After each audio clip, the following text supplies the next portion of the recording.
Hello, good morning everybody. Good morning my dear students and my friends. Dear students, जैसा कि आप लोग जानते हैं कि first of all you all of you most welcome in our channel Chemical Guru. Dear students, इस Chemical Guru channel पर class 9th and 10th की complete science plus 11th 12th chemistry of CBSE board and chemistry of the higher levels कराई जाती है. यहाँ पर आप IIT और JRF, CSI या NET, IIT JAM, IIT GATE की भी प्रिपरेशन कर सकते हैं, यानी हायर लेवल की केमिस्ट्री की प्रिपरेशन कर सकते हैं और 9th-10th की कंप्लीट साइंस. तो डियर स्टूडेंट, सबसे पहले आप अपने इस चैनल पर बने रहिए.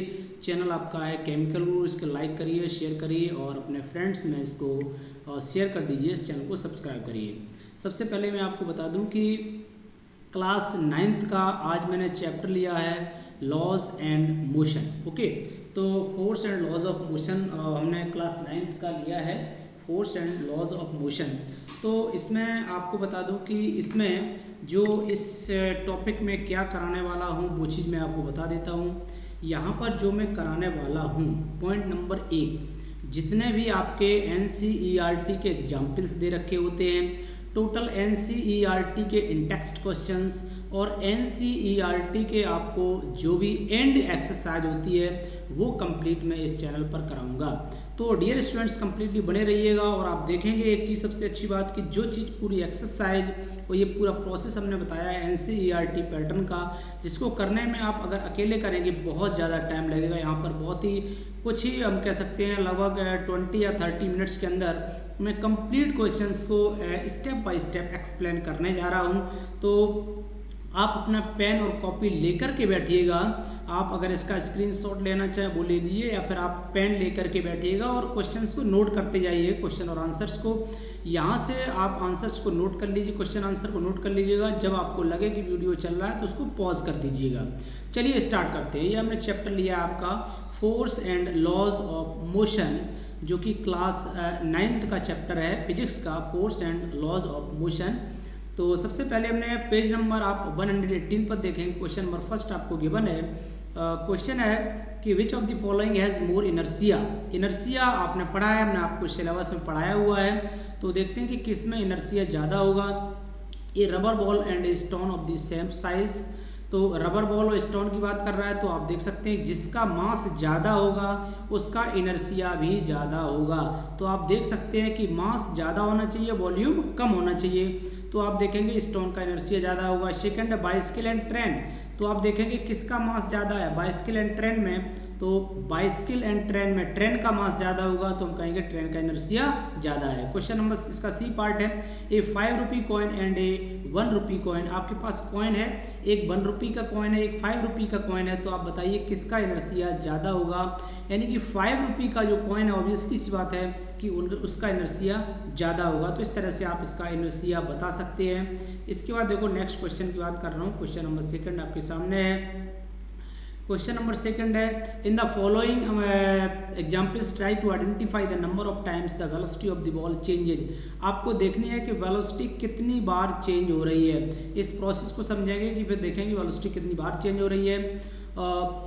ए football player kicks a football to another player. Means एक कोई फुटबॉल प्लेयर है, वो फुटबॉल को किसी दूसरे प्लेयर के पास किक करके भेज रहा है. यानी कि पहला प्लेयर है वो किसी दूसरे के पास भेज रहा है. Player of his team who kicks the football toward the goal. यानी कि पहले प्लेयर ने अपनी टीम के ही दूसरे प्लेयर को भेजा, अपनी टीम के और उस प्लेयर ने कहाँ पर, गोल में, जो आपका गोलकीपर खड़ा हुआ उसके पास भेज दिया. The goalkeeper of the opposite team collects the football kicks it towards the player of his own team. और जो गोलकीपर खड़ा हुआ है, गोलकीपर ने फुटबॉल को पकड़ के गोलकीपर ने अपनी टीम के ओर सेंड कर दिया. तो कुल मिलाकर के आप देखेंगे कि कितनी बार वेलोसिटी चेंज हुई है. तो दिमाग से ध्यान से सुनिएगा. पहले हमने, मान लो मैं एक किसी टीम का प्लेयर हूँ, मैंने बॉल को किक किया तो पहली बार हो गया. मैंने अपनी टीम के प्लेयर को दिया, मान लो वहाँ पर खड़ा हुआ है बाहर, उसको दिया, तो उसने जब उसको किक किया तो 2 बार हो गया. उसने किसको दिया, उसने गोलकीपर को दिया, जो कि दूसरे टीम का गोलकीपर है, उसको दिया. तो वहाँ पर गोलकीपर गोल करने के लिए आया, तो उसने उसको कैच किया, तो 3 टाइम्स हो गया. उस गोलकीपर ने अपनी टीम के प्लेयर को भेज दिया. तो कुल मिलाकर के देख रहे हैं आप 4 टाइम्स वेलोसिटी चेंज होगी. और वही आपको यहाँ पर बता दिया गया है. कि 4 times वेलोसिटी चेंज होगी when a football player is supplying the force we kick the football to another player when the other player kicks the football towards the goal. और इसके बाद है नेक्स्ट जो है तीसरी बात है when the another player kicks the football towards the goal when the goalkeeper of the other team stops the ball when the goalkeeper kicks the football towards the player of his team. तो कुल मिलाकर के आपने देखा कि कितनी बार 4 बार velocity change हुई। इसके आंसर को आप नोट कर लीजिएगा 4 टाइम्स की वेलोसिटी चेंज हो रही है। नेक्स्ट क्वेश्चन आपके सामने आया हुआ है कि explain why some of the leaves may get detached from a tree if we vigorous shake its branch. Means कह रहा है कि कोई आपका प्लांट है और उसको हम एकदम से शेक कर देते हिला देते हैं तो उसकी कुछ पत्तियां गिर जाती है। इसका रीजन क्या है? देखो आपने एक पढ़ा था न्यूटन्स का first law. According to Newton's first law if an object in the rest position it remains want to be in the rest, if an object is in the motion it remains want to be in the motion. अगर कोई object rest में है तो वो rest में ही रहना चाहता है और कोई ऑब्जेक्ट अगर मोशन में है तो मोशन में ही रहना चाहता है। ये न्यूटन का फर्स्ट लॉ था या इसी को हम लोग लॉ ऑफ इनर्शिया भी कहते हैं। तो आप देखेंगे हमने पेड़ को तो हिला दिया लेकिन उसकी जो पत्तियां थी उसको हमने शेक नहीं किया तो उसमें इनर्शिया की वजह से, लॉ ऑफ इनर्शिया की वजह से वो पत्तियां क्या होती हैं, गिर जाती हैं। तो आपको आंसर इसका बताना है कि this is due to the law of inertia. Okay, तो इस तरह से आप इसका आंसर दे सकते हैं this is due to the law of inertia. इसके बाद देखो नेक्स्ट क्वेश्चन आपके सामने आ रहा है तो इसका आंसर आप यहाँ से नोट कर लीजिएगा। Some of the leaves may get detached from a tree if we vigorously shake its branch because the some of the leaves due to the property of inertia. Main word यहाँ पर क्या है? Inertia. Remain at the rest while vigorously shake a branch of the tree as result those leaves detached and fall off. और इस तरह से वो पत्तियाँ क्या होती हैं, गिर जाती हैं। इसके बाद देखो नेक्स्ट क्वेश्चन आपके सामने आया हुआ है कि क्वेश्चन अभी आपके सामने कंप्लीट नहीं आया, थोड़ा सा रिमेन हो सकता है। Okay, why do we fall in the forward direction when a moving bus brakes to stop and fall backward when it accelerate from rest. मतलब समझो कि आपने बस से या ट्रेन से यात्रा की होगी तो आपने देखा होगा why do fall in the forward direction. अगर आप मान लो बस चल रही है और आप फ्री हैंड बस में खड़े हुए हैं, आपने देखा होगा, ठीक है, क्योंकि इसीलिए देखा होगा बस में जब भी चलते हैं अगर खड़े होकर सफ़र करना होता है तो आप उसका जो हैंडल होता है उसको आप पकड़ लेते हैं, ठीक है, हैंडल को कैच कर लेते हैं। अगर आपका क्या होता है या तो आप बैठ के करते हैं तो आपने देखा होगा कि जैसे ही बस स्टॉप ब्रेक लगाती है तो उस समय we just move in the forward direction. मैं फॉरवर्ड डायरेक्शन मूव कर जाता हूँ। उसका रीज़न क्या है? रीज़न मैं आपको बताता हूँ। क्योंकि देखो जब बस मूव करती है तो बस के साथ में बैठा हुआ हूँ, सेटलमेंट हूँ या खड़ा हुआ हूँ, हम भी खड़े हुए हैं और बस चल रही है तो we are also moving in the respect with the bus. Bus के साथ साथ हम भी मूव कर रहे हैं। तो अब हमने कहा था कि जो according to Newton's first law, यहाँ पर कौन सा लॉ लग रहा है? फर्स्ट लॉ यहाँ का लॉ ऑफ इनर्शिया लग रहा है। तो a body is in the rest position it remains want to be rest, a body is in the motion it remains want to be in the motion. अगर कोई object कहाँ पर है? Motion में है तो मोशन में रहना चाहती है। अगर कोई ऑब्जेक्ट इसमें रेस्ट में है तो वो रेस्ट में रहना चाहती है। तो हम देखेंगे कि यहाँ पर एक बात क्या है कि हमने जैसे ही वहाँ पर बस चल रही है तो जो हमारे लोअर पोर्शन है कि मेरे पैर वाला पोर्शन है, लोअर पोर्शन है, ठीक है, जैसे ट्रंक से ऊपर वाला पोर्शन मान लो और ट्रंक से नीचे वाला पोर्शन, कमर से ऊपर वाला, कमर से नीचे वाला, जो लोअर पोर्शन है वो क्या होगा? एट रैंडम स्टॉप हो जाएगा जैसे ही बस स्टॉप होती है। लेकिन मेरा जो अपर पोर्शन है it remains want to be in the motion, ये मोशन में रहेगा। इसलिए आपने देखा होगा जैसे ही बस में ब्रेक लगते हैं तो हमारी बॉडी एकदम आगे की ओर फॉरवर्ड डायरेक्शन में जाती है और हम आगे गिर जाते हैं अगर कुछ पकड़े हुए नहीं है तो इसका रीजन क्या देंगे?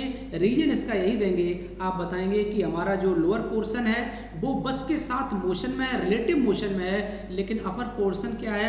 अपर पोर्शन भी मोशन में है, लेकिन जैसे ही बस स्टॉप होती है तो हमारा लोअर पोर्शन है वो स्टॉप हो जाता है, लेकिन अपर पोर्शन है वो कंटिन्यूसली मोशन करता रहता है according to the Newton's first law of according to law of inertia. That's why we fall in the forward direction. और अगर कोई बस खड़ी हुई है, दूसरी कंडीशन ये भी है, अगर कोई बस खड़ी हुई है तो हमारी बॉडी भी रेस्ट में, बस भी रेस्ट में है। तो बस क्या होती है एकदम से अगर चल देती है तो हमारा जो लोअर पोर्शन क्या होगा? वो तो मोशन में आ जाएगा, लेकिन जो अपर पोर्शन है, अपर पोर्शन वो रेस्ट में ही बना रहता है तब तक, तो हम एकदम बैक साइड में पीछे की ओर गिरने लगते हैं। तो इसका रीजन ये हो जाएगा। रीजन आप क्या बताएंगे? Law of inertia. और या फिर according to Newton's first law. Question को नोट करते जाइएगा आप अपने आपके पास जो भी पेन कॉपी लेके बैठे हुए हैं। और इसके बाद देखो नेक्स्ट क्वेश्चन आपके सामने आ गया है और जिसकी मैं बात करता हूँ। क्वेश्चन है if action is always equal to the reaction explain how a horse can pull a cart. मतलब जो एक्शन न्यूटन थर्ड लॉ है ना, कौन सा लॉ है? According to Newton's third law there is every action equal and opposite to the reaction. There is every action equal and opposite to the reaction. तो ये Newton का third law लग रहा है। तो यहाँ पर आप देखेंगे कि न्यूटन का थर्ड लॉ लग रहा है, तो फिर भी जब हम देखेंगे कि horse can pull a cart, यानी एक गाड़ी को, एक कार्ट को हॉर्स कैसे खींच लेता है, भाई सीधी सी बात है, फोर्स तो लग रहा है, ठीक है। With A balancing force the overall impact हम कह सकते हैं कि the balance of the movement, but with unbalanced forces, यहाँ पर एक अनबैलेंस्ड फोर्स लगता है। अनबैलेंस्ड फोर्स की अगर मैं बात करूँ तो मैं देखूंगा कि भाई हॉर्स ने जो पुल किया, हॉर्स ने फोर्स लगाया और एक क्या लगा, एक फ्रिक्शनल फोर्स लग रहा है। तो जो फोर्स ज़्यादा होगा, जो फोर्स डोमिनेट करेगा, वही फोर्स ओवरकम कर जाएगा। तो हॉर्स के द्वारा ज़्यादा फोर्स लगाया जाता है, इसलिए क्या होता है, हॉर्स जो है वो कार्ट को यानी कि गाड़ी को आराम से खींच करके ले जाता है।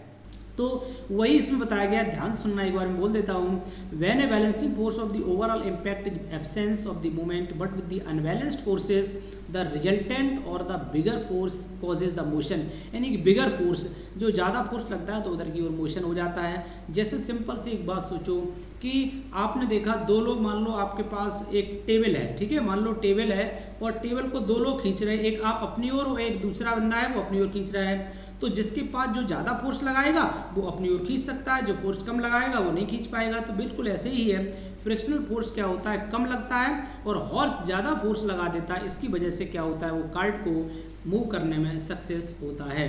और यहाँ पर बताएंगे this is due to the unbalanced force. इसका रीजन में क्या है कि अनबैलेंस्ड फोर्स की वजह से ऐसा होता है।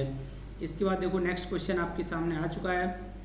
ओके, सो क्वेश्चन है explain why is it difficult for the fireman to hold a horse when eject large amount of water at a high velocity.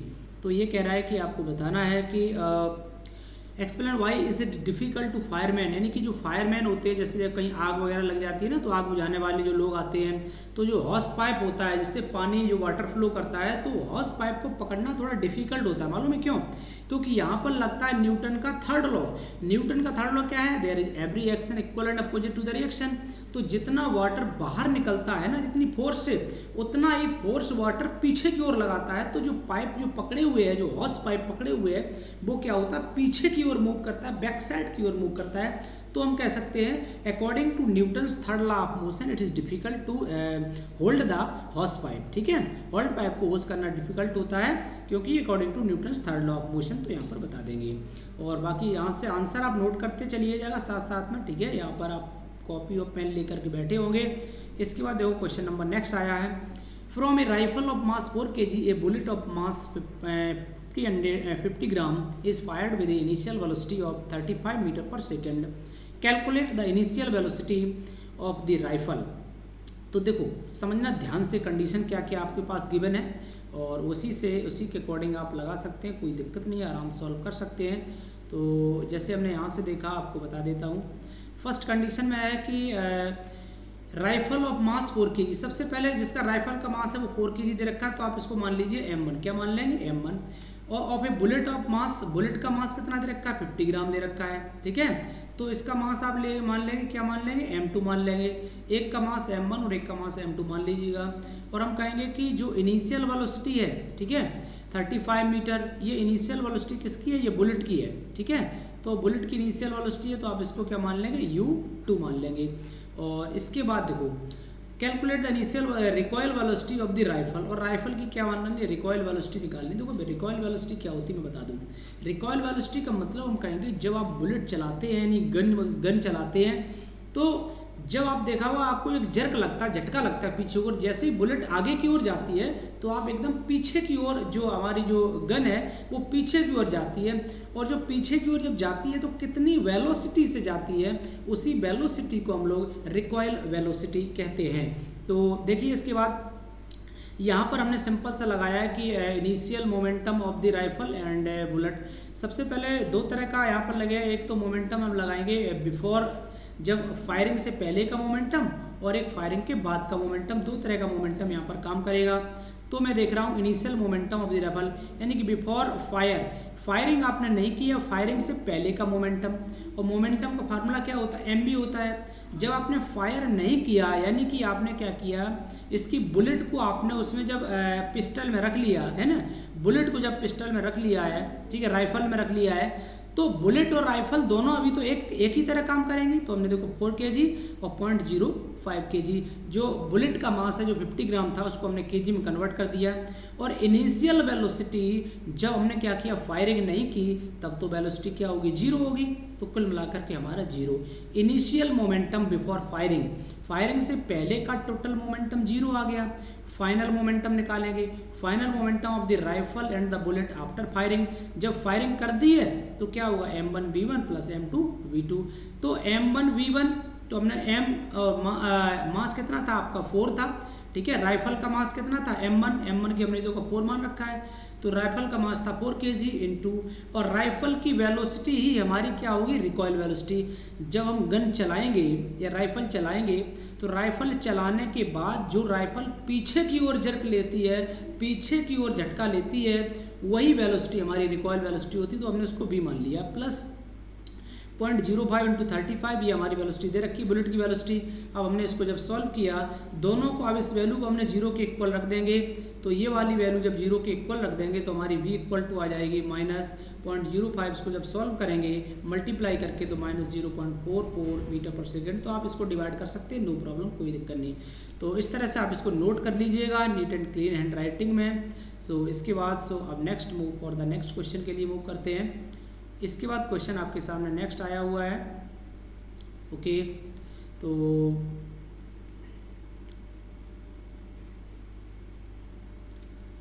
Next question अभी पूरा नहीं खुल रहा है, थोड़ा सा मैं इसको सही से कर देता हूँ, अब शायद पूरा खुल जाएगा, ओके। थोड़ा सा और क्यों हो जाता, ओके।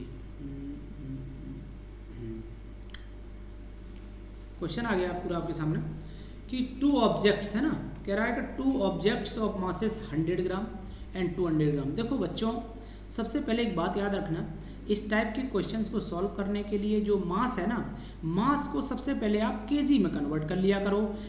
2 ऑब्जेक्ट हैं, एक का मास 100 ग्राम है, दूसरे का मास 200 ग्राम है, दोनों को आप केजी में कन्वर्ट कर लेंगे। Are moving along the same line and the direction with velocity 2 metre per second square.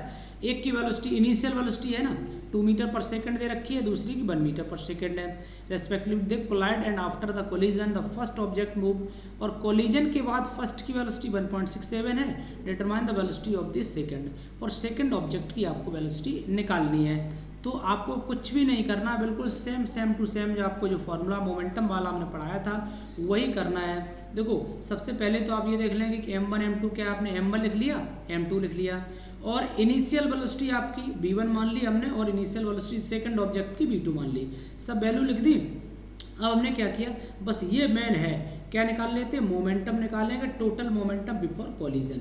Collision से पहले का momentum m1 v1 plus m2 v2 formula लगा के सॉल्व करेंगे तो ये आ जाएगा 0.04 kg।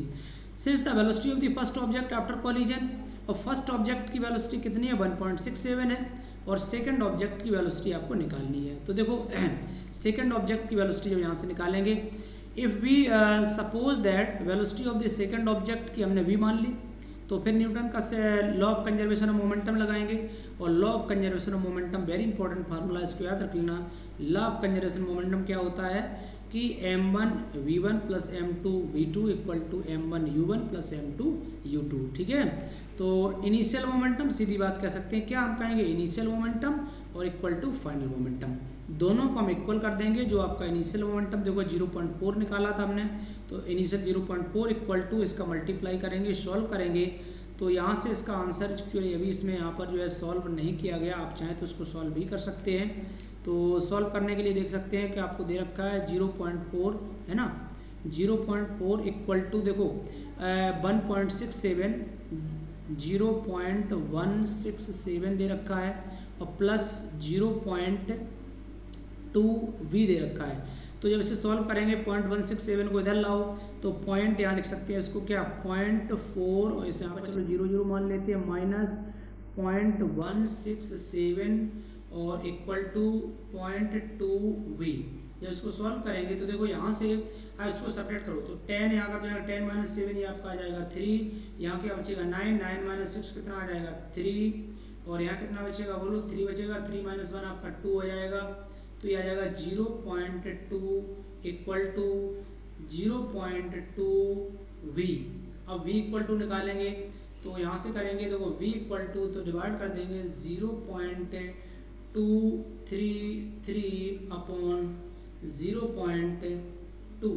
ओके, अब यहाँ से जब इसका पॉइंट हटाएंगे, अब ध्यान से देखो यहाँ का पॉइंट हटाएंगे तो ऊपर 10 से मल्टीप्लाई करेंगे, और जब इधर वाला ये वाला पॉइंट हटाएंगे तो यहाँ पर आप 10,000 से मल्टीप्लाई कर लेंगे इस तरह से। तो इक्वल टू जब v इक्वल टू लिखेंगे तो यहाँ से आ जाएगा हमारे पास 2, 3 और 0 अपॉन क्या लिख देंगे यहाँ पे 2 और 0 0 0, 3 0 आ जाएंगे यहाँ से, तो 0 0 कैंसिल हो जाएगा, तो ये आ जाएगा v इक्वल टू यहाँ से निकालेंगे तो v इक्वल टू आपका आ जाएगा, और सॉल्व करेंगे तो 2.33 अपॉन 2, और सॉल्व करेंगे तो 2 बन जाए 2, 1 पॉइंट, फिर 2 बन जाए 2 और 2 6 12, 1.67, तो इसका आंसर 1.6 आ जाएगा। ठीक है, आप कह सकते हैं 1.67 मीटर पर सेकेंड। तो इस तरह से आई थिंक आप निकाल सकते हैं, कोई दिक्कत नहीं, आराम से सॉल्व कर सकते हैं। तो आई होप दैट कि आपको समझ में आ गया होगा, इस तरह से आपने कर लिया होगा, तो कोई प्रॉब्लम नहीं है, आप इसको कर सकते हैं इसका answer.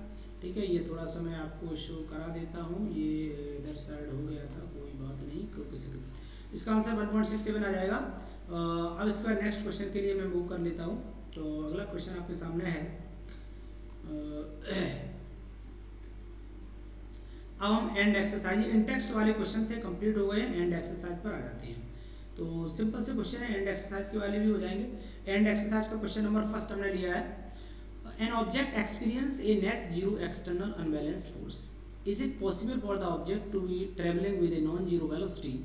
If yes, state the condition that must be placed on the magnitude and direction of the velocity if no provided region. ये कह रहा है कि क्या कोई ऑब्जेक्ट ऐसा है जो नॉन जीरो वेलोसिटी के साथ मूव करे। भाई एक बात सोचो कि अगर कोई ऑब्जेक्ट मूव करेगा ना तो उसकी कुछ ना कुछ तो वेलोसिटी होनी चाहिए। ऐसा थोड़ा है कि नॉन जीरो वेलोसिटी से कोई मूव भी कर जाए, चलने में लगे और उसकी कुछ वेलोसिटी भी ना हो।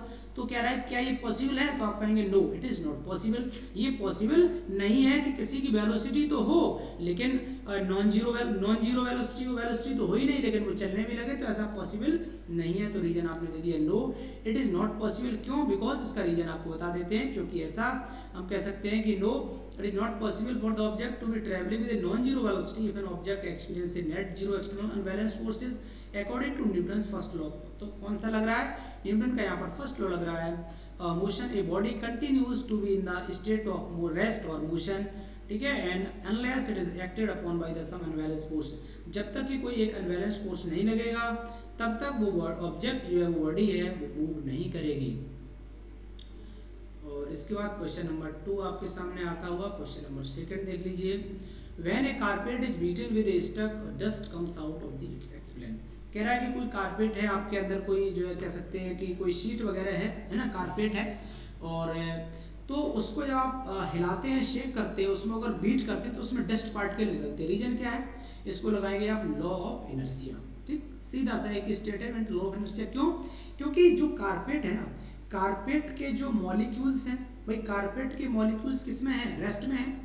कारपेट के मॉलिक्यूल रेस्ट में है, तो वो मॉलिक्यूल रेस्ट में ही रहना चाहते हैं। आपने उसको बीट किया तो जो कारपेट का जो कह सकते हैं जो सरफेस है वो उधर की ओर मूव कर जाएगा और वो डस्ट पार्टिकल निकल जाएंगी। तो इसके आप मैंने इसका रीजन है वो समझेंगे क्या है, लॉ ऑफ इनर्शिया। ठीक है, तो आप बताएंगे according to law of inertia इस तरह से होता है, या फिर कह सकते हैं according to Newton's first law of motion. Question number 3 देखो, क्वेश्चन नंबर 3 आपके सामने है। Why is it advised to be any luggage kept on the roof of the bus with rope? It is advised to tie.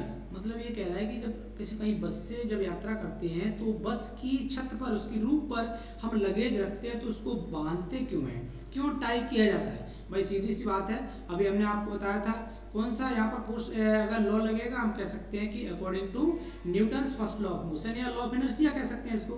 तो Newton first law क्या कहता है, कोई object अगर आपका रेस्ट में है तो रेस्ट में रहना चाहेगा, मोशन में तो मोशन में रहना चाहेगा। मान लो आपने बस के ऊपर कोई सामान रख दिया है, कोई लगेज रख दिया है, और आपने क्या किया, आपने उसको टाई नहीं किया, और टाई नहीं किया तो इस केस में मालूम क्या होगा, अगर आपने उसको टाई नहीं किया है तो इस केस में जैसे ही बस स्टॉप होगी तो बस तो स्टॉप होगी, लेकिन लगेज जो मूव कर रहा है वो स्टॉप नहीं होगा और वो कंटिन्यू आगे जाके गिर जाएगा। तो इस तरह से हम कह सकते हैं कि हमारा जो सामान जो रखा हुआ लगेज है वो फॉलो अप हो जाएगा, thrown away of the bus, बस से बाहर चला जाएगा, due to the first law of motion के कारण ऐसा होता है। तो इसलिए आपको नहीं रखना चाहिए रोप के ऊपर, और रखते भी है तो उसको क्या करते हैं, टाई करते हैं।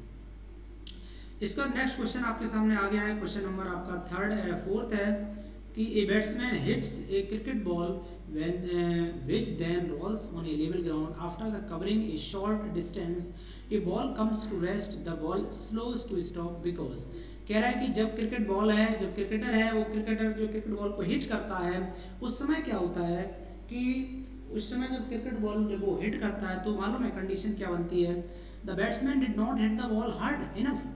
कह रहा है कि बॉल जो है वो रुक जाती है थोड़ी देर बाद। आखिर रीजन क्या है, बॉल क्यों रुक जाती है? ठीक है, तो हम कहेंगे कि सीधी सी बात, there is a force on the ball opposing the motion. जब क्रिकेट बॉल आपने हिट की तो वो जमीन पे जाएगी, भाई जाएगी जमीन पे, तो वहाँ पर एक फोर्स लगेगा, दो तरह की फोर्स, नंबर एक ग्रेविटेशनल फोर्स लगेगा, दूसरा फ्रिक्शनल फोर्स लगेगा। तो हम कह सकते हैं इन दो फोर्सेस की वजह से, इन टू फोर्सेस की वजह से क्या होगा, वो जो बॉल है, क्रिकेट बॉल है, वो क्या होगी, रुक जाएगी। तो इस तरह से आप बता सकते हैं। इसके बाद देखो नेक्स्ट क्वेश्चन आपके सामने आ चुका है, तो क्वेश्चन नंबर 5 है, अच्छा क्वेश्चन है, सिंपल क्वेश्चन है कि ए ट्रक, हम कह सकते हैं कि a truck starts from rest and rolls down it with a constant acceleration, it travels a distance of 400 metre and 2 second, find its acceleration. तो आपको एक्सेलरेशन निकालना है। ठीक है, देखो एक बार समझ लेते हैं। मैं यहाँ से हमने कहा ट्रक स्टार्ट फ्रॉम रेस्ट, जब कहीं रेस्ट वाली बात आ जाए, किसकी आ जाए, रेस्ट वाली बात आ जाए, तो आप याद रखना कि इनिशियल वेलोसिटी हमेशा u इक्वल टू क्या होगी, 0 मीटर पर सेकंड होगी, एंड हिट एक्सेलरेशन और इट ट्रेवल्स विद डिस्टेंस, और डिस्टेंस आपको दे रखी है, कितनी है डिस्टेंस आपकी जो s है वो 400 मीटर है, टाइम आपका दे रखा 20 सेकेंड, एक्सीलरेशन निकालना है, एक ही वैल्यू आपको निकालनी है। इसके बाद और फोर्स भी निकालना, दो चीज़ें निकालनी है। आपको दे रखा है 1 metric ton equal to 1000 kg। According to the question देखो इनिशियल वेलोसिटी u मालूम है, डिस्टेंस s मालूम है, मास। अच्छा एक बात याद रखना कि 7 मेट्रिक टन है, उसको आप केजी में कन्वर्ट करेंगे तो 7 मेट्रिक टन में 1000 का मल्टीप्लाई कर देंगे तो ये 7000 kg आ जाएगा। ये वाला आपने न्यूटन का सेकंड लॉ ऑफ मोशन का एक इक्वेशन पढ़ रखी है, s equal to U T plus half E T square, आप सभी ने पढ़ी हुई है। तो बस इस फार्मूले में जिसकी वैल्यूज है वो रख देंगे, सॉल्व कर देंगे, एक्सीलरेशन आ जाएगा आपका 2 मीटर पर सेकंड। और जब एक्सीलरेशन आ जाएगा तो आपने एक फार्मूला आराम से पढ़ा है, Newton second law of motion, F equal to क्या होता है बोलो, F इक्वल टू ma आपने फार्मूला पढ़ा है। तो यहाँ से आप F इक्वल टू ma लगा देंगे। तो यहाँ से देखो इसके बाद क्या करेंगे, F इक्वल टू ma तो मास इनटू एक्सीलरेशन लगाएंगे, तो कुल मिलाकर के 14000 न्यूटन यहाँ से फोर्स लग जाएगा। तो ये भी क्वेश्चन आपका क्लियर हो चुका होगा। इसके बाद हम let's move for the next question की बात करते हैं। क्वेश्चन नेक्स्ट आपके सामने है, तो क्वेश्चन है कि थोड़ा सा आपको इसमें शो कर रहा होगा,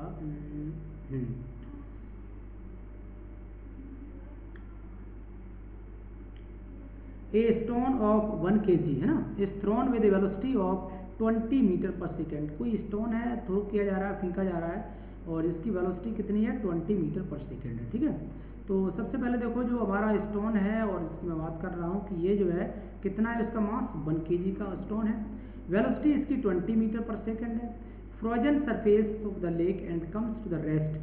और किस पर आ जाता है ये, रेस्ट, ऊपर से हम उसको छोड़ देते हैं तो बाद में रेस्ट में आ जाता है, आफ्टर लगा हुआ है ना, बाद में रेस्ट में आ जाता है। तो अब जब बाद में अगर रेस्ट में आता है फाइनल वेलोसिटी हमारी 0 हो जाएगी। देखो यहाँ पर लिखा हुआ है v equal to 0। Distance 50 metre cover करता है। What the force of friction between the stone and ice. तो यहाँ पर फोर्स निकालना है आपको। ठीक है, तो फोर्स के लिए फार्मूला हम जानते हैं, फोर्स के लिए ये फार्मूला क्या होता है, F इक्वल टू ma होता है, फार्मूला लगाएंगे, फोर्स इक्वल टू फार्मूला होता है F equal to M A. लेकिन यहाँ पर हमें मास तो मालूम है बट आपको एक्सीलरेशन नहीं मालूम है, तो V square equal to U square plus 2as formula लगा करके यहाँ से एक्सीलरेशन निकाल देंगे। बस जो भी वैल्यू आपको दे रखी है उनको पुटअप कर दीजिए, एक्सीलरेशन निकल जाएगा। जब ए आ जाएगा आपका -4 मीटर पर सेकेंड स्क्वायर, कोई दिक्कत नहीं, सिंपल सा वैल्यू फार्मूले में रखना है आपको। फिर भी कोई डाउट होता है तो आप पूछ सकते हैं, कोई प्रॉब्लम नहीं है। F equal to M A, अब मास आपको मालूम है, एक्सीलरेशन आपने निकाल दिया है, वैल्यू रख दीजिए, तो -4 न्यूटन का फोर्स लगेगा। तो कुल मिलाकर के आपने यहाँ से एक चीज़ ऑब्जर्व की, फार्मूले अगर आपको याद हैं तो आप किसी भी न्यूमेरिकल को आसानी से सॉल्व कर सकते हैं। क्वेश्चन नंबर 7 आपके सामने आ चुका है, तो देखो 7 क्वेश्चन क्या कहता है। क्वेश्चन नंबर 7 कह रहा है एन 8000 kg इंजन पुल्स, है ना, कोई 8000 kg का कोई हम कह सकते हैं एक इंजन है, and 8000 kg engine pulls a train of 5 wagons each of 2000 kg along a horizontal track if the engine exerts a force of 4000 Newton and the track offers a friction force of the 5000 Newton, then calculate। क्या calculate करना है?